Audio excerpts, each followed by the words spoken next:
Hamas तेल की एक एक बूंद के लिए तरस रहा है।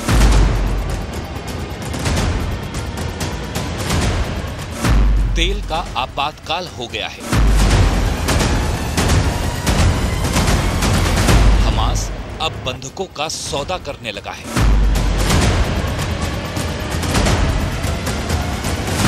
इजराइल ने हमास की हर शर्त मानने से इनकार कर दिया है।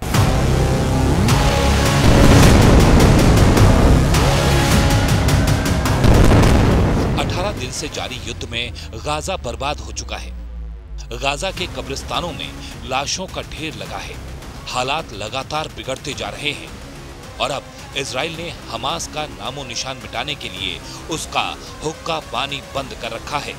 इजराइल के खिलाफ युद्ध शुरू करने वाले हमास की हेकड़ी पूरी तरह से निकल चुकी है।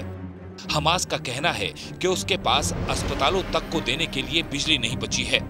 बिजली सप्लाई बाधित होने से सभी अस्पताल बंद हो रहे हैं और सबसे बड़ी बात, गाजा में अब ईंधन भी खत्म होने वाला है।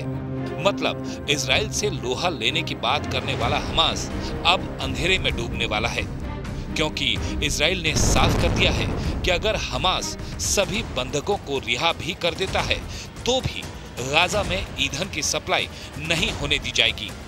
दूसरी तरफ अमेरिका के राष्ट्रपति जो बाइडेन ने भी साफ कर दिया है कि बंधकों की रिहाई के बाद ही इजराइल हमास के बीच संघर्ष विराम के बारे में बात की जा सकती है।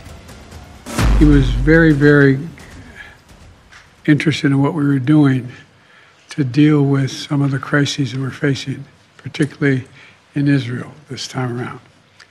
And I laid out to him what the game plan was, how we thought we should be providing the kind of assistance to Israel they needed, and the Pope was across the board supportive of what we're doing.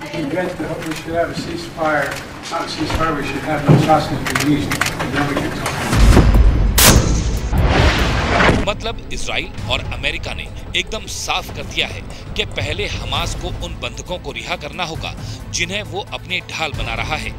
हालांकि Hamas ये बात अच्छे से समझ चुका है कि उसकी सांसें तब तक ही हैं जब तक बंधक उसके कब्जे में है और वो बंधकों को ही अपना एग्जिट प्लान मानता है। हालांकि इस बीच खबर आई है कि हमास 50 ऐसे बंधकों को छोड़ने के लिए राजी हो गया है जिनके पास दोहरी नागरिकता है, लेकिन बाद में उसने सिर्फ 2 इजरायली बंधकों को ही रिहा किया, इस उम्मीद में कि गाजा पर हमले कम हो जाएंगे। लेकिन इजराइल ने ऐसा नहीं किया और 50 बंधकों को रिहा करने की बातचीत फेल हो गई। पश्चिमी मीडिया ने दावा किया कि हमास ने बंधकों को छोड़ने की एवज में गाजा में ईंधन सप्लाई की मांग की, लेकिन बात बनी नहीं तो बंधकों को छोड़ने से इनकार कर दिया। इससे पहले मानव हितों के लिए काम करने वाली अंतर्राष्ट्रीय संस्था द रेड क्रॉस ने दावा किया था कि हमास और इजराइल के बीच 50 बंधकों को छोड़ने की बात पर सहमति लगभग बन गई है और जल्द ही उन्हें हमास छोड़ने वाला है।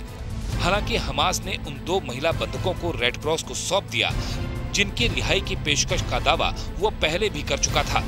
हमास का दावा है कि उसने दोनों इजरायली महिला बंधकों को स्वास्थ्य के आधार पर छोड़ा है, जिसका वीडियो भी हमास की तरफ से जारी किया गया।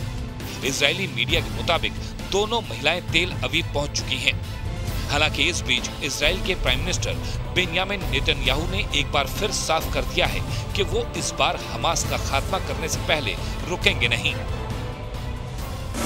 אנחנו פועלים יחד כאגרוף מחץ למטרה אחת, לחסל את החמאס.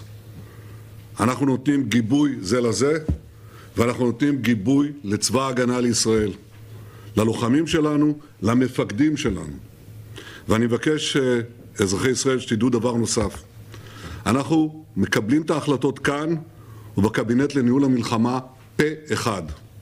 אנחנו עושים את זה באחריות רבה, אנחנו עושים את זה גם בחרדת קודש. אנחנו נלחמים יחד ואנחנו ננצח יחד. इजराइल और हमास में जारी जंग के बीच इस वक्त गाजा में अस्पतालों की हालत बेहद खराब हो चुकी है। फिलिस्तीन के स्वास्थ्य मंत्रालय ने दावा किया कि गाजा में स्वास्थ्य व्यवस्थाओं का इतिहास में इतना बुरा हाल कभी नहीं हुआ। सीमाएं बंद होने और इजराइल की तरफ से लगातार हो रहे हमलों की वजह से गाजा में जरूरी चीजों की किल्लत बढ़ती जा रही है। अल अरबिया न्यूज चैनल ने दावा किया कि गाजा में बने इंडोनेशिया के एक अस्पताल की बिजली ठप हो गई क्योंकि उसके पास ईंधन खत्म हो गया और इजराइल ने साफ कर दिया है कि अगर हमास सभी बंधकों को रिहा भी कर देता है तो भी उसे ईंधन नहीं दिया जाएगा।